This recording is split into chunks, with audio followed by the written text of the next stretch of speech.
So, just boring intro housekeeping stuff. Thank you all for coming. This event is put on by Belmont Books, where I am a bookseller.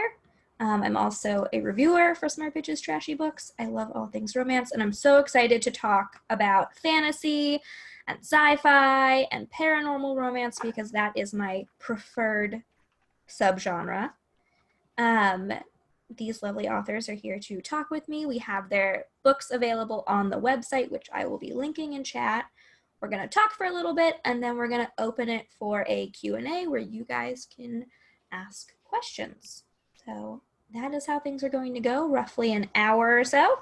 And I will let the authors introduce themselves. We can start with the Kit team, and then maybe C, and then TJ. Well, I'm Hi. Bree. I'm Donna. And yeah, together we're Kit Rocha, and we have written a lot of paranormal romance as Maura Rogers, and then we started writing sort of wild, dystopian, post-apocalyptic, sexy books, and we wrote a lot of those. And now we're writing about mercenary librarians after the apocalypse. Anything to add, Donna? No, that about covers it. Okay, hi, I'm CL Polk, and right now I have 2/3 of a trilogy out. The trilogy is called the Kingston Cycle, and it's a early 20th century style fantasy.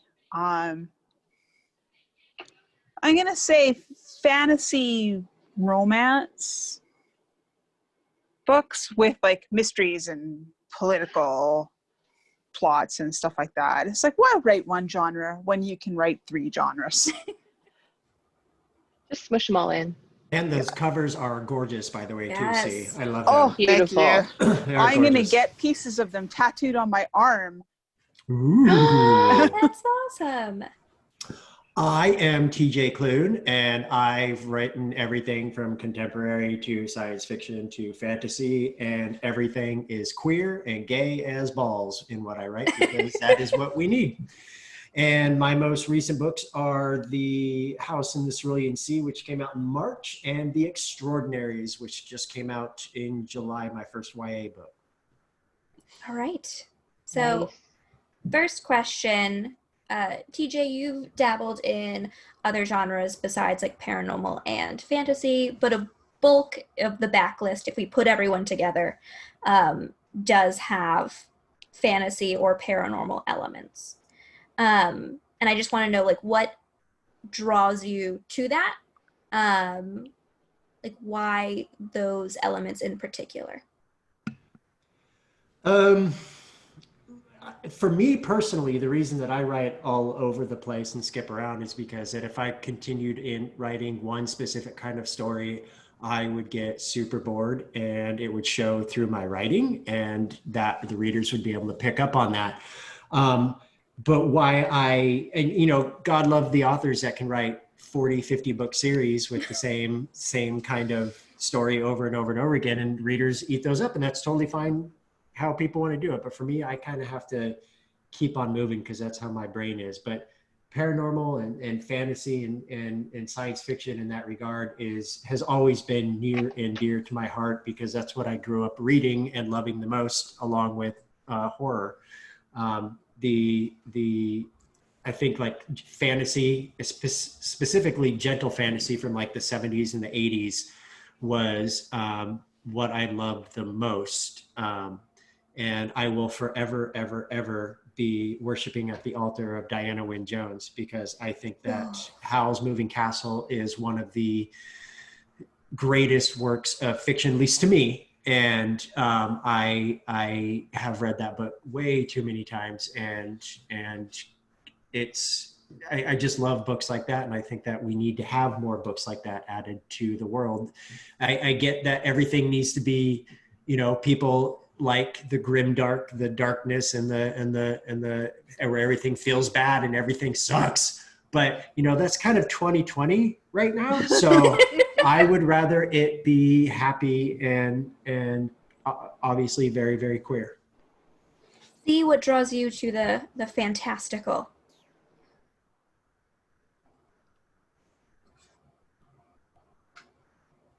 C.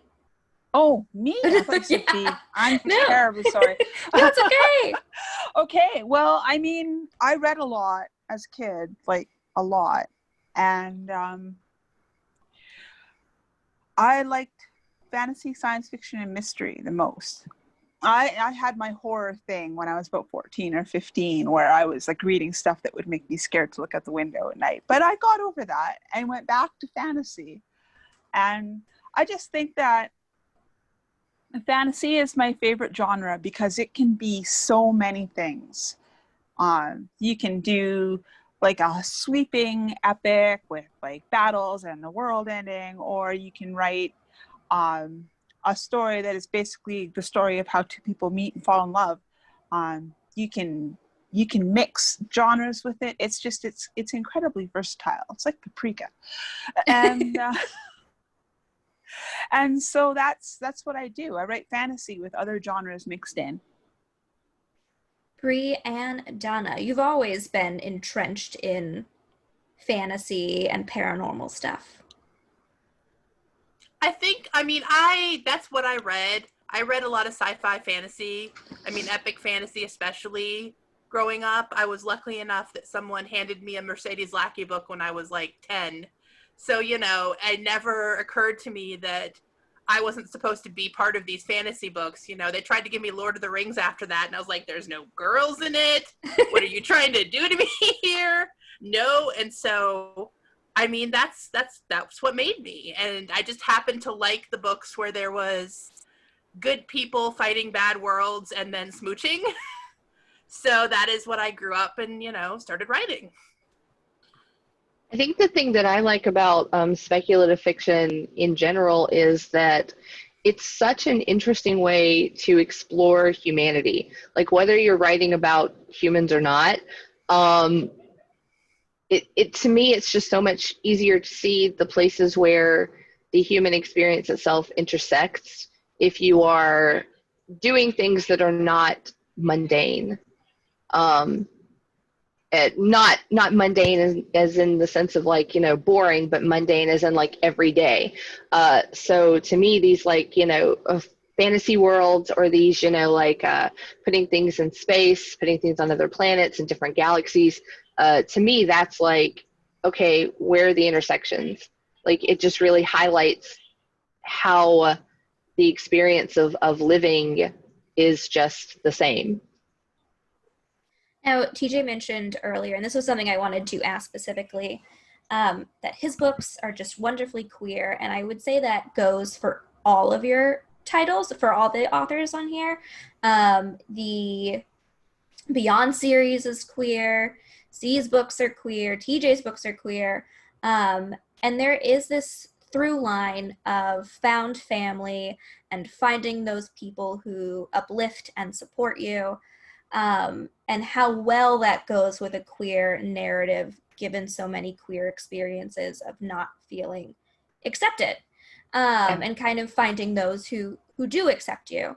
And so, do you feel that it's intentionally written into your books, or are you just writing from not like a lived queer experience, but an experience a lot of queer people feel?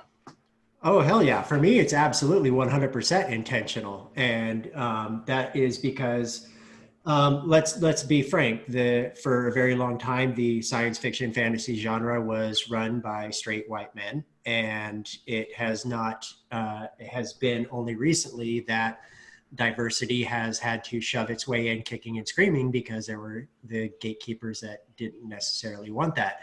And why... for me at least, I don't know why you'd want to read books about the same thing over and over again, written by the same people over and over again, when you could have the queer experience and have queer voices telling these stories. I'd rather read a queer book than J.K. Rowling any freaking day now. And it's so important to do that because in the real world, many queer people, their families are made up of people not related to them by blood. And that is something for me that's true 100%. I have my brother and my sister, but we came, or at least my experience growing up was much different than theirs because I was gay as a kid. I knew I was gay and other people knew I was gay, and therefore they tried to make me feel lesser than I was. So when I grew up and knowing that I was bringing in other people around me that were like-minded and like me and appreciated me for who I was, that obviously would have translated to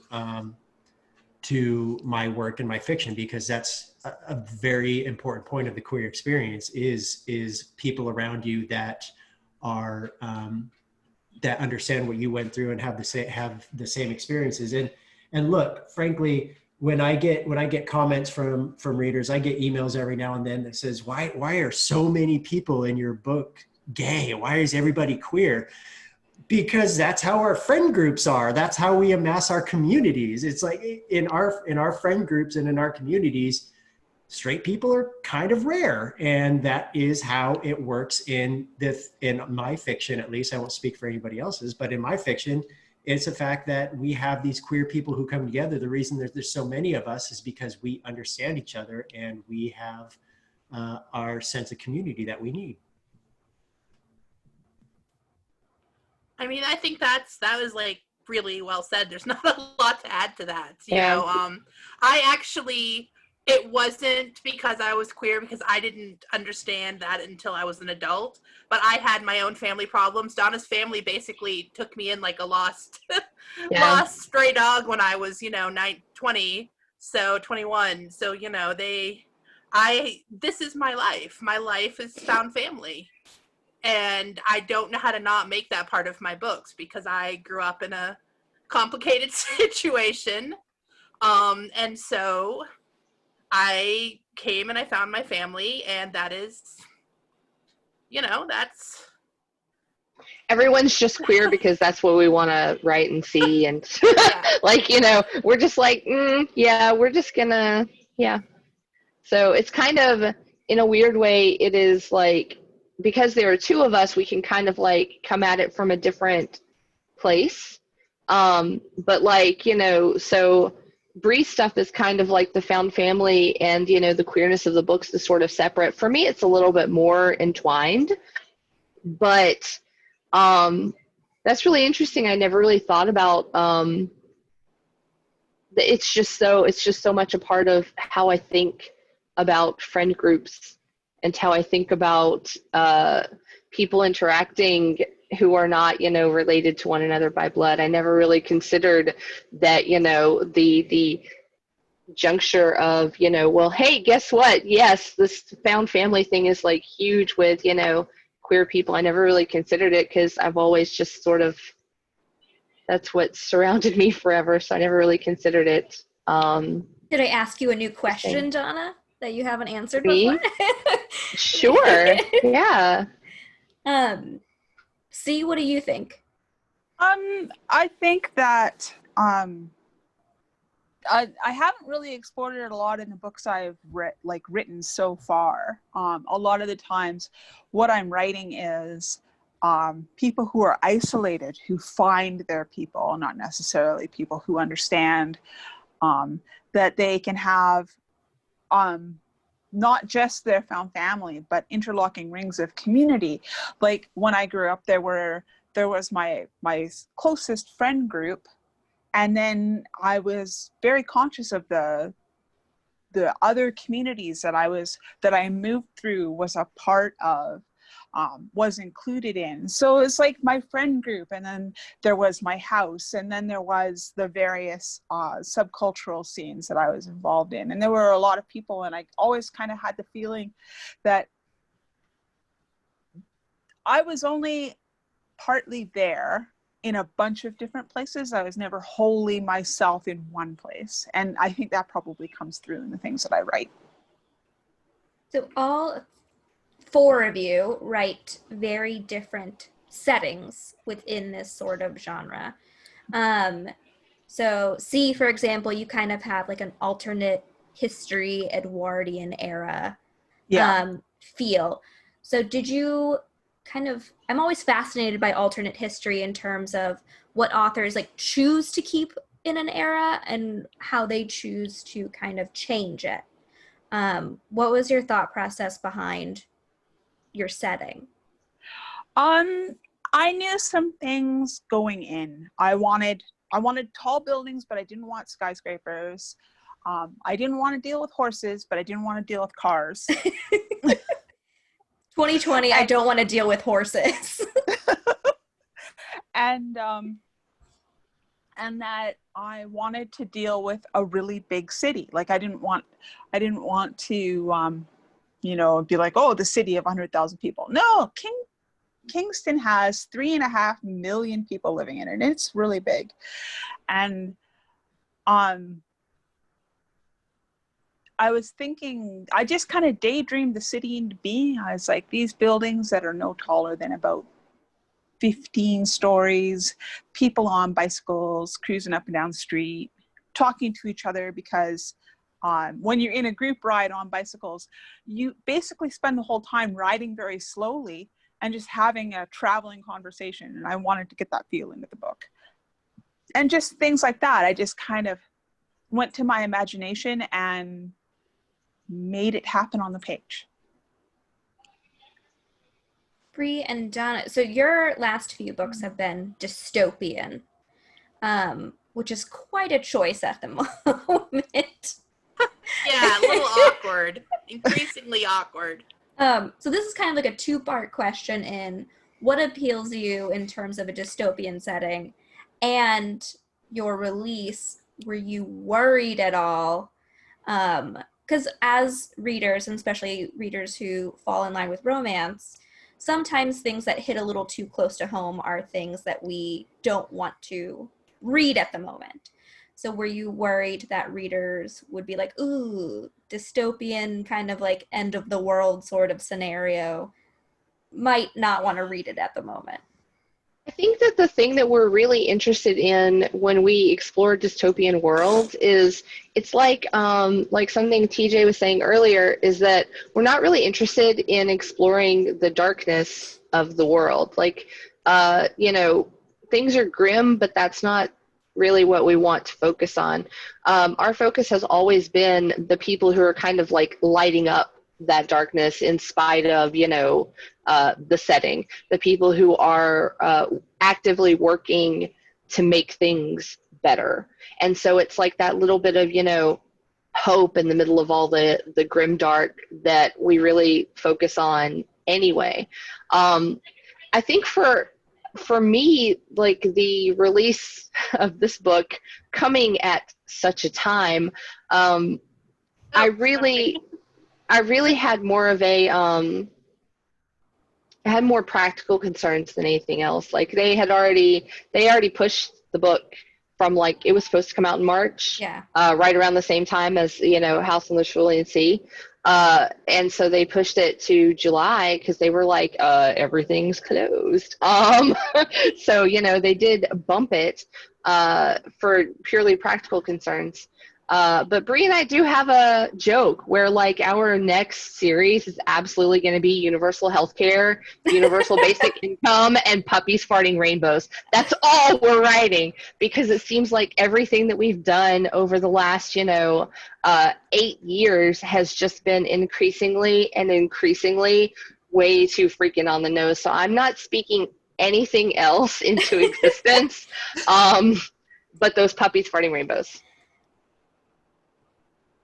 Bree, any thoughts? Oh, you're muted again. Hold on. Sorry, I panic muted myself because somebody decided to show up and mow my lawn. So sorry about that. I was going to say, we finished the Beyond series, which was about a group of misfits, diverse queer people raging against a crazy theocracy. We finished the 9th book, the final book, on Election Day 2016. Oh, and God. then Donna went out to vote. And we went to bed. And we got up the next morning, and we had to edit and release this book where, right down to, like, they released propaganda of the guy saying terrible things and people care. And, so we had to release this book after 2016. And it was terribly hard. And it was a little traumatic. And so I wasn't really excited to realize that we were going to have to do that again. release our dystopian book into a pandemic where we're all locked in our houses and democracy is sort of devolving. So I don't like being relevant. I'm on board. Puppies, shitting rainbows, 2022. I said farting. Let's not get ahead of ourselves. Sorry, I Thank you. went dark. Took it too far. Too far, Bree. TJ, what about you? So the world of the House in the Cerulean Sea, whenever I recommend it to people, like tender is the word I use most often. Tender. It's like whimsical in a way. Right. It came from my love, aside from the rampant misogyny and racism and bigotry and homophobia. It came from my love of the 1950s. I love the 1950s aesthetic. I love the music. I love the clothing. I love the architecture. And if it wasn't for all that other stuff that is much more important, then it would be one of my favorite times to look at, to study, to research. But this book was always going to be about whimsy. It was always going to be, but it wasn't going to be in your face. It was always going to be quiet. It was always going to be soft, because when I wrote this book, the world sucked. The world sucked. I wrote this book in 2017, the beginning of 2017. And the world sucked. And I was like, you know what? I need a reason to be happy. I need a reason to have hope, to promote a message of kindness. Little did I know that 3 years later, when the book finally came out, the world was going to suck even more. It was just going to be crappy all the way around. And their book got bumped, but my House in the Cerulean Sea, like I was about to go on it came out on March 17th. I was about to go on my first national tour, and it was going to be this big old thing.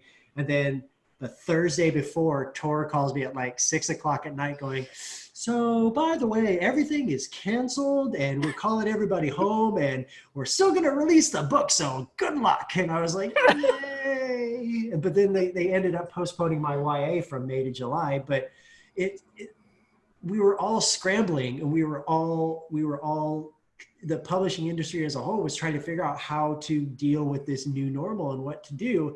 And I'll admit, I was worried that the House in the Cerulean Sea was going to get lost in all that shuffle.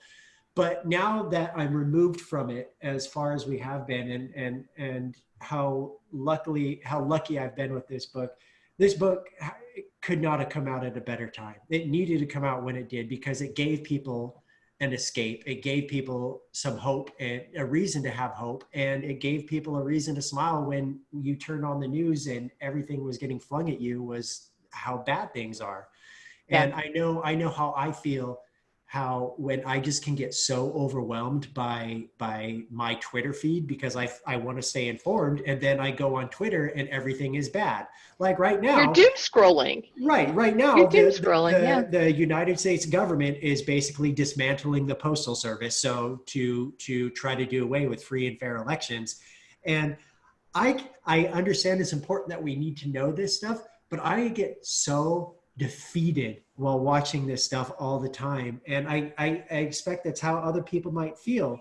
And reading for me has always been an escape. And so that's what I wanted to give people with the House in the Cerulean Sea, is a reason to have an escape and the reason to have hope. I just didn't know when I wrote it that it was going to be, at least to me, more necessary than ever. I wish it wouldn't. I honest to God, wish it wasn't. I wish that 2020 was a year where we're all coasting and everything is totally fine and we can go outside without masks and go on planes without having people scream because they don't want to wear a mask because they listen to Hannity and blah, blah, blah.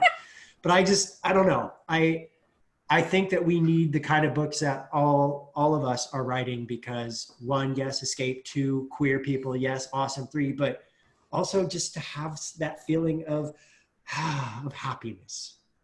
In my earlier panel with some historical romance authors, we were talking about 2020 and the feeling that like so many good things were going to happen in 2020. And like Vanessa Riley mentioned that she was going to be at the LA Book Fest, and I was going to like San Diego Comic Con. Everyone had, like, I had front row Kesha tickets. Like, all these good things were going to happen. And then it's like everyone's goodness just kind of blew up into this garbage year. Yeah, I have a friend who made a joke the other day about just wanting to take a bunch of NyQuil and hibernating until 2021. And I was like, dude, no. What if it's worse? That's what I was going to say. What if it wakes up and it's worse? We keep doing that. Oh, 2017 needs to go away. 2018 needs to go away. Guys, don't tempt fate. Every year it seems like it just, I mean, like, that doesn't kill the hope, obviously, but I mean, like, I don't think you can rely on that without sticking around and fighting for it, you know, because we've been fighting for a really long time, and we're still on the uphill climb. And for any Americans watching, just please vote. Please vote. Request an early ballot. Do whatever you need to. Hand deliver it. Walk in, but go on vote. But just please vote this year. Please vote. Do you find that the current situation has really impacted, like writing processes? Yes. Yeah. You don't even need to. God. Yeah. Right. Yes. No. It's been really, really rough. I'm good at writing angst. My books usually have a lot of angst, but now with how the world is, I just want everything to be fluffy the whole time. And I'm just like, oh, this is a new side of me where everybody's happy and nothing hurts and everybody's smiling, and that's totally fine with me. Now, see, I know you have a new book coming out. Yep. that starts. Is it a standalone or a new series? It's a standalone. Standalone? Yeah. And that's out in October? Yeah? Yes. Yeah? October 13th it's coming out. Can you describe it for us? Pitch it to us? Okay, so if you want big hair, big dresses, big conjuring, and pranking the patriarchy, then this is the book for you. Okay, that was a I want good all of those elevator things. pitch. I want all of them. I do. Bree and Donna, I know your book just came out and you're still in the whirlwind of doing events and promo. Can I ask what's next? Are you allowed to say what's next? We're writing book 2. Yes. Can you reveal the next couple? Yeah, it's Maya and Gray. Yay, Maya! About Maya. Yay, Maya! My super brain baby. I love her. And it's really, as much as, diving into all of the terrible things that a science corporation dystopia could do while I'm watching this, vaccine maneuvering is not maybe my favorite thing. I do love Maya and I love Gray and I love getting to write their romance, and they're going to go stick it to some awful companies that definitely aren't Gilead Pharmaceuticals, but maybe a little. Maybe a little. Maybe a little. PJ, what 40 million books do you have coming out at the same time? Well, let me tell you. I also have a book coming out October 13th, which is the 4th and final book in my Green Creek series. It's called Brother Song, and I know that people are going to be screaming at me for that book for a while. But then in March, I have my next book from Tor, which is Under the Whispering Door.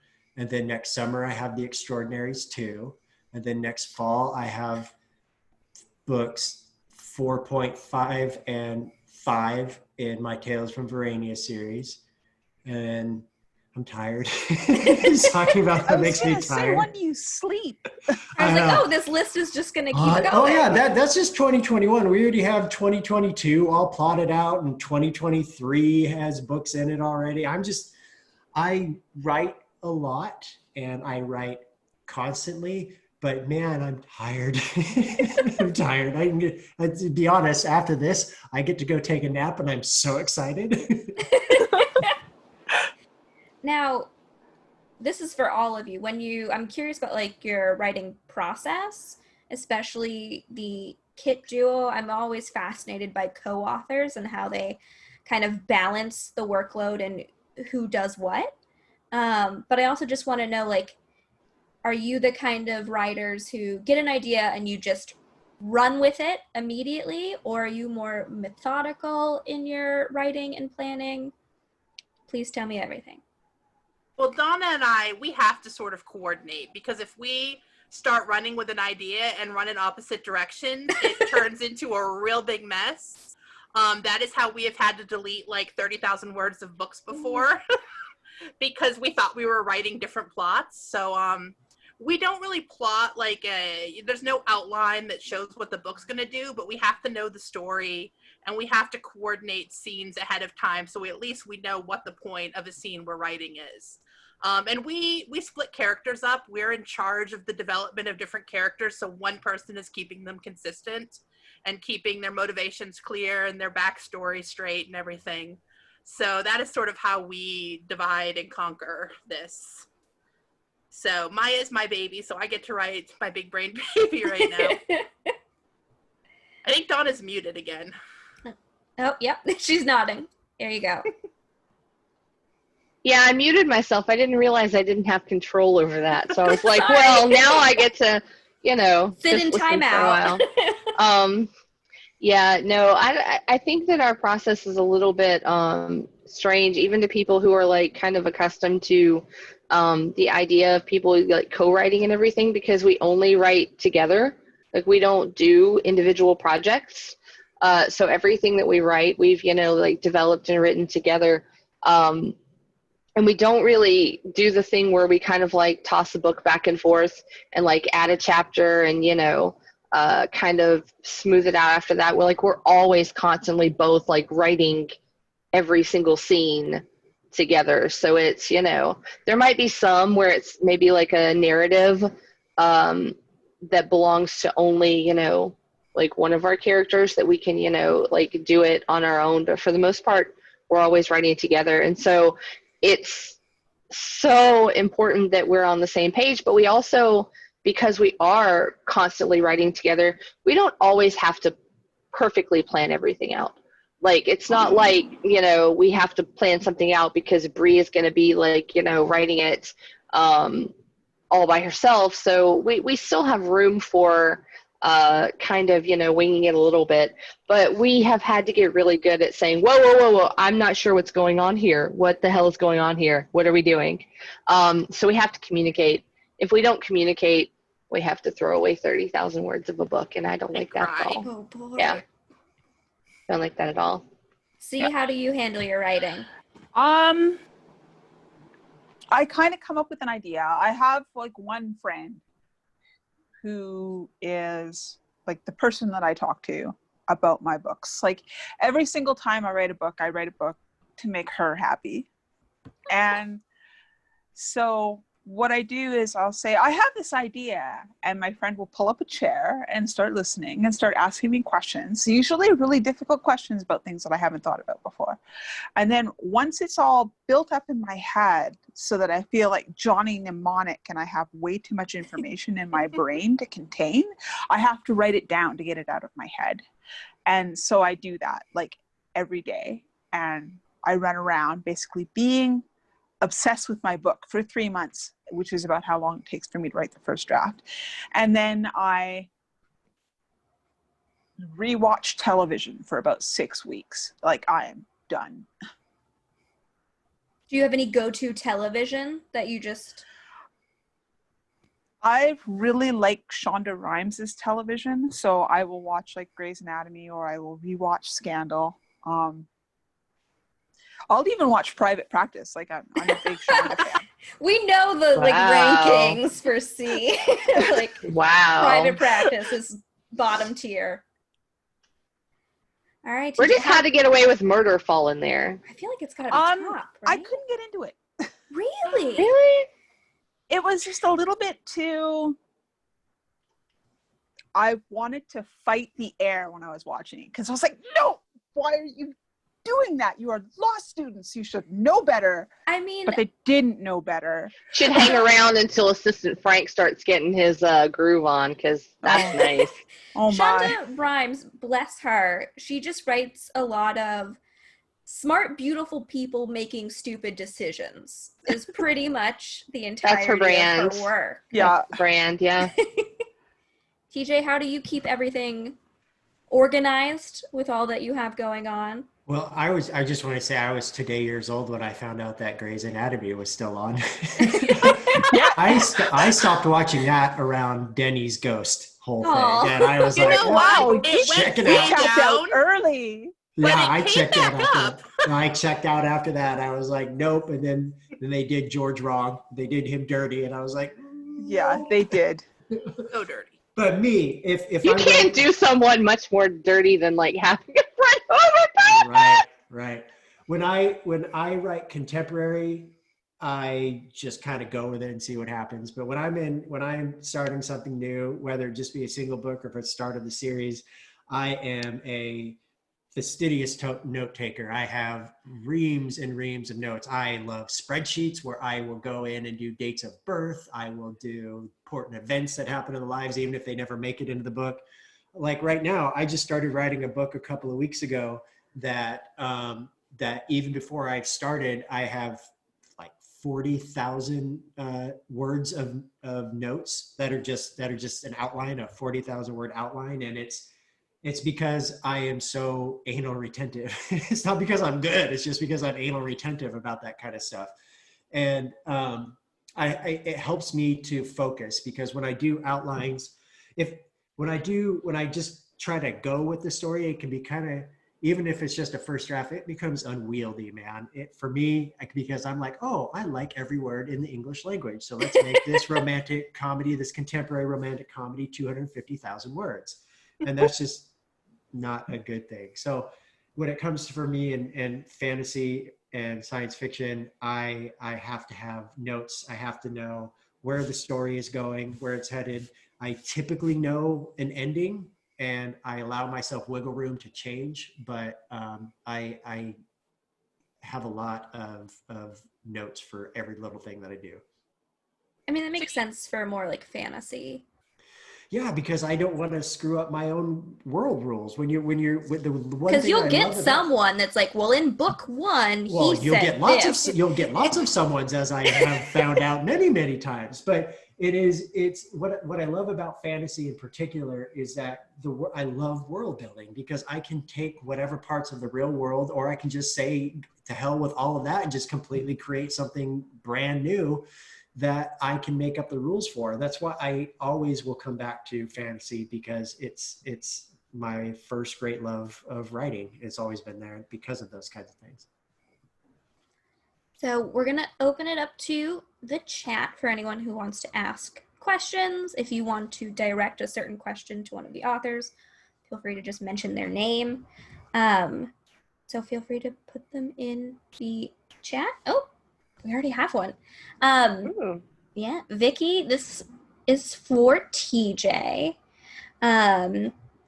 He's like, what was it like going back to the world of Verenia for Justin's story? Will we still see a lot of Sam, Ryan, Gary, Kevin, and Tiggy? So excited for Justin romancing the himbo. Yeah, my Tales from Verania series is, as anybody who's read it will know, very out there. The humor is very extreme. It is not very PC. It's a very adult-oriented humor. And I wrote the first book when I needed to have something to smile about. I was in a very, very hardcore depressive, anxiety-riddled episode, and I hadn't written anything in 8 months back in 2014 and 15. And so one day I sat down to write the dumbest, most over-the-top story I could think of that involved dragons and unicorns and a wizard and all of this kind of stuff. And it turned into a 4-book series, and now I just recently this year finished writing the 5th book for Prince Justin and his potential himbo love interest. And it was hard getting back into that, because the last time I'd written a Verania book was in 2017, and I wanted to step away from that for a while, because I'd written 3 books back to back to back, and I wanted to get away, to clear my head. And going back to it was harder than I thought, because you know, I like to think I've become a little bit more refined. And with those books, that is not a thing that is happening. Those are not necessarily refined kind of books. So I got to let my freak flag fly again. It just took me some time to get back into it. And but I did get back into it, and now it just makes me want to write like that more and more and more. So it's going to come, and it's going to be good. And Sam and Ryan and all the others, they play major parts in it. And we get to see all our old friends come back again. So I'm excited. That'll be next fall. So Sil asks, she is obsessed with watching anime right now. And she was wondering if any of you watch anime and if you would have any recommendations. My favorite anime of all time will always be My Goddess, and it is an older anime. I feel that's a deep cut there. Yeah, that is. It is. I know. And sometimes you know the people that know it when they're like, "What? I can never find anybody that talks about it." That's a deep cut. But My Goddess, there's I don't remember how many movies they did and how many different versions of the TV show, but I love that one so much. And anything obviously by Studio Ghibli is their animated films will always have a special place in my heart. Yeah. I think people should definitely watch Yuri on Ice, especially if you like romance. Especially if you like figure skating. Figure skating, romance, queer romance, awkward characters. Did they ever do a second season of that? You know what? I haven't thought they were seen. supposed to. Like, seemed like, because I remember watching it thinking, wow, this could turn into like a multi-seasonal thing. But that first one came out like 2017, 18? Yeah, I have not seen. Yeah, I haven't. I heard they were supposed to be doing one, but I've not seen an actual concrete update about that in a while. So, which makes me sad because, you know, I mean, like, yeah, it had places to go. So, but it's very good. A lot of my formative anime was high school era. So I watched whatever was on Adult Swim. So I would recommend Cowboy Bebop, which is a classic. And I think they're doing a live action with John Cho as Spike, which is going to be wonderful. And if you want some fluffy, adorable goodness, Orin High School Host Club is another adorable one with romance. So I would recommend those, Sil, even though you probably didn't ask me. So I gave you recommendations anyway. C, this question is for you. Sam wants to know if you can give any hints about Soulstar. Oh my gosh. Well, the third book in the series has Robin as the narrator. Robin is a secondary character who's in the previous two books, and this one gets to be hers.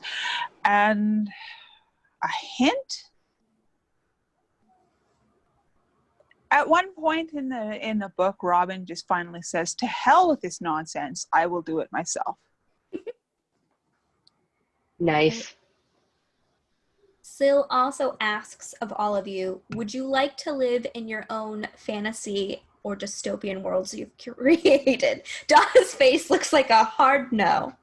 God, I don't know. Well, I mean, it depends whether I have to actually, like, you know, just kind of drop into it, or whether I get to, you know, choose my location and station, as it were. If I could, you know, drop into Sector 4 and just, like, be one of the O'Kanes right off the bat, I mean, like, I'd probably do it. I mean, there are a couple of them that I wouldn't mind, you know, like, saying hi to and hanging out with.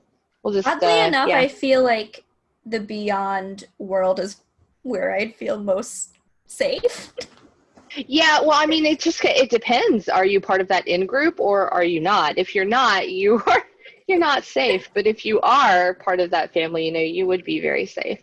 As far as, like, the mercenary librarians, again, if I get to just drop into the warehouse and, you know, hang out with the teams, then, you know, I mean, I'd be all right with that. But I wouldn't want to just be, you know, some schmo who runs, like, you know, a taco stand or something on the corner. I mean, I don't think I would like that. On Sector 1, they appreciate crafters. That's true. That's true. I could go to Sector 1 and I could just, I'm not sure I'm really like down with their religion, since part of our, exploration of that sector is to dismantle it. Whoopsie. But yeah, I don't know, man. That's a rough one. Yes and no. There you go. That's they would my like answer. C's knitting. That's true. Yeah. They would enjoy that a lot. C, would you like to live in your fantasy world? In Kingston, I guess Kingston is kind of 6 of one, half dozen of the other. I guess it would be okay, but I'm a little bit too intimately familiar with the disadvantages of living in Eland. Like, a little too. TJ, what about you? Oh, hell yeah. I'd want to live in Marcius Island in House in the Cerulean Sea with the Antichrist and a green blob named Chauncey. Yep, I definitely would easily. And get to listen to Bobby Darin and Buddy Holly and all of that. Absolutely. I love Bobby Darin. I love all of that kind of music so much. Yeah. Sarah wants to know if any of your characters ended up surprising you while writing. Yeah, Yes. I'll start if that's okay, because I'm still writing the House in the Cerulean Sea. There is a character named Chauncey who is an amorphous green blob with tentacles and eyes on the top of his head that as my cat, sorry, she's just peeking out. But he has this wish more than anything in the world that he wants to be a bellhop. And it seems so simplistic. And that's the kind of the idea that I was running with that specific character, because there were 6 children and I wanted to give them each individual personalities. But with Chauncey, his one wish was so childlike and so wonderful that it just added this level of innocence and charm that I was not expecting from him. And that made him become my favorite character out of the entire book. Nice. Donna? I get surprised by characters all the time. They're mainly the ones that Bree writes.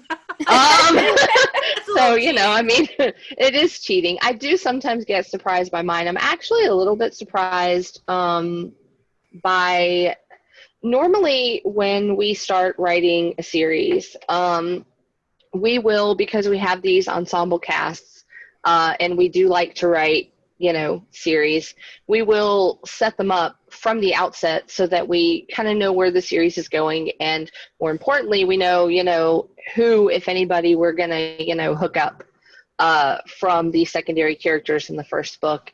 And so normally we really do work very hard to I'm just going to, from now on, call it pulling the TJ. We try to sit down and come up with their entire backstory and know exactly where they came from and what made them who they are. And I kind of, when we were doing the first book, I thought that I had done that with Gray, the hero of the second book. I had not. I mean, I did know where he came from, but there was a lot that I had not really, gotten into or discovered yet. And so I am being a little surprised. Are you being surprised, Bree? By Maya, or? No, I gotta say, if there's one character who surprised me, it's Ace. I don't know who wrote half the shit that comes out of his mouth. It wasn't me. I don't know. I mean, it was me, but Ace is I feel like if there was ever an argument for a muse who possesses you, it's Ace, because he is my dirty-mouthed, foul, wonderful little artist boy, and he... I don't know where I come up with half the stuff he says. So, I love him, though. Everybody loves Ace. See, did you have any surprising characters while writing? Well, okay, so for my new book, The Midnight Bargain, there is a character in that book. Her name is Isbetta, and she's very important to the story. She surprised me pretty regularly. There were things that I expected her to do that she just kind of deked right around. It's just, how's she going? I'm going to do this instead. And it's okay, fine. Whatever, you run things, I will just write them down. Now, I think TJ partially answered this with the last question, but do you have a favorite character in all the books you've written? In all the books I've written, and holy crap, yes, that was easy. Yeah, it's not a fantasy or science fiction. It's contemporary, and it's Gustavo Tiberius from How to Be a Normal Person, because he is, to this day, I wrote that book back in 2014 and it came out in 2015. I can't even really say why. It's just that book has always been my happiness and my happy place to go to. There's just something about that character. He's a grumpy video store owner, and he gets confounded by an asexual hipster who wants to not only be his friend, but potentially date him. And I just love how he gets flustered, and he always just makes me happy. See, do you have a favorite character? Play favorites here. I have to play favorites. Then I guess I have to talk about, I wrote a contemporary romance that has not seen the light of day. I'm very sorry about this, you guys. But my favorite character is Adam Lane, the hero of IRL. He is, he's just adorable. He's super charming, witty, but not cutting. He bakes cookies when he's stressed out. He's just so sweet. Will it see the light of day? Can we expect it? Fingers crossed. Do it. Okay. Do it. Why are you teasing us? Quit teasing us. Cone of silence. All right. Big secret. I was talking to my agent. I was like, you know what? I wrote this contemporary romance and I don't really know what to do with it. Should I just throw it on Kindle Unlimited? And she was like, no, give it to me. Okay. So that's that with that. Everyone just send your good book vibes into the ether. And do it. Do it right now. Briandana, do you have a favorite amongst all of your books? A favorite Is H your favorite? No, I think my favorite is probably Six. Six is in the Beyond series. She comes in about the lowest, most powerless position you can be in, basically tossed to someone like as a prize in chains, and she comes out of the series as one of the most powerful people in that world. And so I love her arc. I love that she is snarly and growly and doesn't know how to do hugs, and still is very, very protective and wants to do good things in the world. So I love that about her. I don't know who my favorite character would be. I think Lex is very much a favorite character of mine, just because she has something that I've always really, really wanted, which is the ability to be super empathic without letting it pull her down. Like if she can empathize with someone's negative emotions and understand what they're feeling, but she also doesn't let it she doesn't pull her become under. an emotional toilet. Yeah, she's she is very much always still her own person, even though she's very, very open to others. So she's super powerful in that respect, and just like one of the strongest characters I've ever written. And that is really a trait that I would very much like to perfect. Thank you very much. Stephanie wants to know what books you are reading at the moment. Oh man, I am singing this book to the rooftops because I want everybody to read it. It's you have to like horror, so just this caveat, it's not a romance, anything like that, it's horror. But it is The Only Good Indians by Stephen Graham Jones. So and good. Look, okay, let me just say this. The plot is wonderful. It is about four indigenous men who 10 years ago made a mistake, I'll say, and 10 years later that mistake is catching back up with them.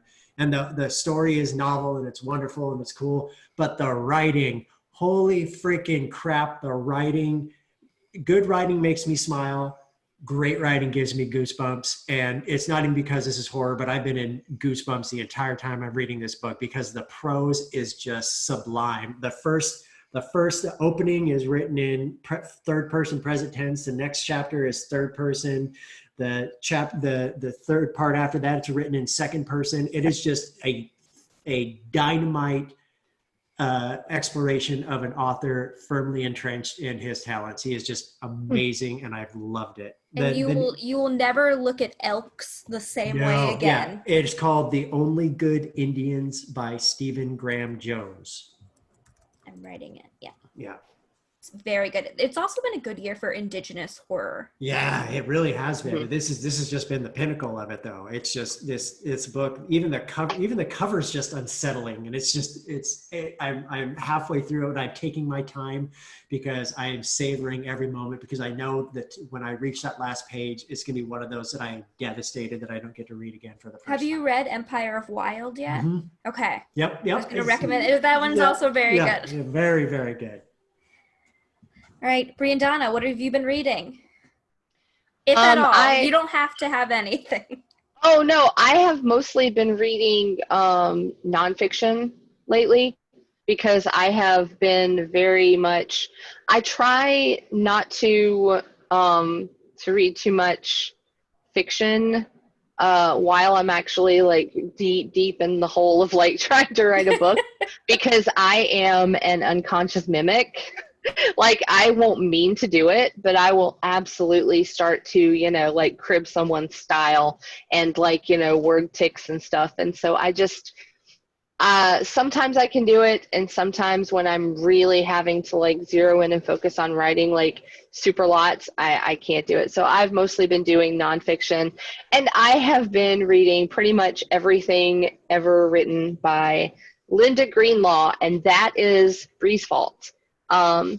Linda Greenlaw, most people, if they're familiar with her at all, it's because she was the captain of the Hannah Bowden, the sister boat to the Andrea Gale, the sword boat out of Gloucester, Massachusetts that went down during the perfect storm. So you might have, seen the book by Sebastian Junger or seen the movie with George Clooney, who was super hot in it. I had no idea he would be so hot doing like the whole fisherman lumberjack kind of thing, but I dig it. So I've been reading everything that she's ever written because while she was a sword boat captain, she's from a tiny, tiny little place in Maine that is Idaho. Idaho. Pronounced. Thank you, Idaho. That's not how you would do it in the French, but okay. No. I'll take your word for it. I'll take your word for it because it's actually not far from where you're from, is it, Bree? It's off of Stonington, which is in the Penobscot Bay, which is where I grew up. So she has a really great style that's like very conversational, very accessible, but it's also very flowing. So I'm really enjoying her books. Right now I'm in the middle of, oh God, I get the titles all mixed up. I can't remember. No. All fishermen are liars? All fishermen, no, that's not it. I just finished that one. I'm sorry, I can't remember, and I don't have it in front of me because I'm actually like reading the print, so. But Linda Greenlaw, read her books. She's very cool. I'm reading a Secret Courtney Milan arc still, which I still can't tell you guys. Shh, I'm reading that too. There's going to be a cover reveal sometime in the near future, I think. You guys just get excited, okay? It's going to be so good. I don't have it. Okay, well, I will see if I can rectify that. Yeah, and I'm also, when I finish that, I'm about to start Alyssa Cole's How to Catch a Queen, which I have been so excited about, like, since she told me the plot when she was, like, pitching it forever ago. I'm so excited about this book. So that's going to be my reward to myself for all of our release week events that we've been doing. I'm going to go curl up in bed and read books. Nice. What have you been reading? I have been like reaching all the way back, and I can't focus on anything. And That's I think fine. I have to Aw. do something. I'm reading To the Lighthouse by Virginia Woolf, which is beautiful, but holy cow, 100-word sentences. And I know it's rubbing off on me, and I'm writing these long, gorgeous sentences, and I'm just kind of like, I have to go back and break them up. I am Yeah. kind of like flipping back and forth through the pages of The Great Gatsby because there are points in the book that I don't really remember, but I'm reading a secret arc that is a revisioning of The Great Gatsby. Oh. So I've been referring to it to see, like, you know, where they match up in the book Very things. How secret is it? Secret. So you can't tell us who wrote it? Nevo. Mm. Oh. Okay. Interesting. All right. So we'll do one last question. And this one is I'm very curious about, especially given TJ's love of the 50s. Let me find it. Chandresh asked if there's any music that helps you get into the zone while writing. Oh yeah, when I was writing The House in the Cerulean Sea specifically, because music is a huge part of that book in the text itself, and it is whenever I'm writing something that's set in a certain time period, I always try to listen to music from that time period while I'm writing it. But The House in the Cerulean Sea, I was able to take my love of Buddy Holly and the Big Bopper and Bobby Darin, and all the artists from that time period, and just create a probably what's now amounted to like a 300 song Spotify playlist that just brings me happiness, just because I love that music. I love the bounciness behind it, and it just infiltrated its way into the book, making it part of the narrative. Nice. See, are you a music listener when you write? I create playlists specifically tailored to the novel that I'm writing, and I don't necessarily listen to those playlists while I'm writing, but more when I'm thinking or writing notes or agonizing over what my next scene should be, in order to kind of get me into the mental space of, you know, this is writing time now. My taste in music is fairly eclectic. It kind of goes all over the place. So I don't know if we have enough time for me to talk about it. You should. I don't know if you'd be willing to do this, but I guarantee you readers would love to see all of the Spotify playlists that authors make while writing. I think readers really like that. So if you ever want to share them, I feel like people would like to listen. We actually put together playlists as part of our pitch for the Mercenary Librarian series. We actually like put it in the proposal, put playlists in there. So That's a really rad idea. That's She means Yeah. Donna. we had like 3 photoshopped pictures and stuff too, and we I just made it was an entire like multimedia like That's presentation. very cool. we That's a put very together. cool idea. That's Yeah. a good job, you guys. That was a full on. We were way like asking the teacher for extra credit projects when we were in school and stuff. That's what that was. But I'm kind of like C in that I don't tend to listen to music when I'm writing. It's all for, you know, vibe. And in a very real way, it's something that helps when Bree and I are trying to discuss, like, you know, like the vibe of a project or of a scene, you know, whether you're talking about the overall vibe or, you know, a very specific one, it really helps to have a piece of music, because sometimes it's so much more evocative than a description of maybe, you know, like the background feeling of a scene. So, you know, we do that sometimes, but if I'm actually like writing, I usually am on Brain FM listening to the Focus. They have a service where they do different styles of brainwave music, whether you're trying to sleep or relax or meditate or focus. So I'm usually doing night sounds focus on an infinity loop is what I'm doing when I'm actually writing. So Like the thunderstorm and jungle sounds and underwater. That would put me to sleep. That's like underwater makes me. Well, they have like different intensities, and it's honestly like it's really intense. The focus stuff, like it does not make you restful. It's strangely intense. I also listen to songs on repeat, like one song. My poor husband. Like I'll make a playlist of one song that I'm really feeling, all these different covers, and then I'll just like listen to them on repeat for like weeks. Oh my. So I'm surprised I'm still married, honestly. Well, I think that is it for this event. TJ, I hope you enjoy your nap.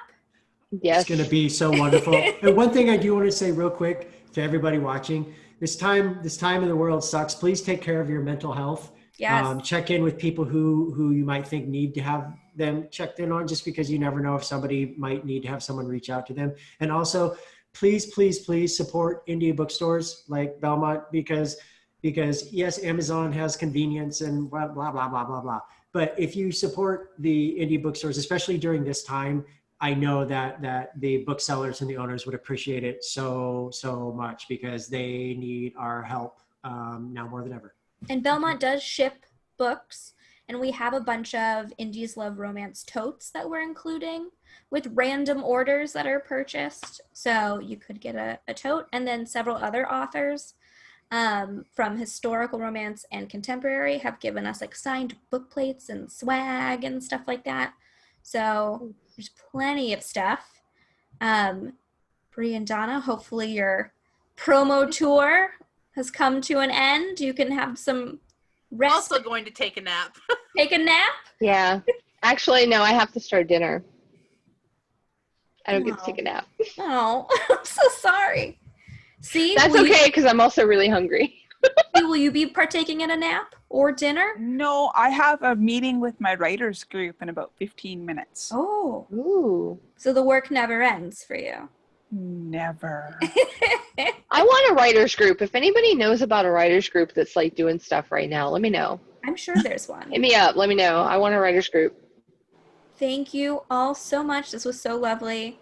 Buy all of their books.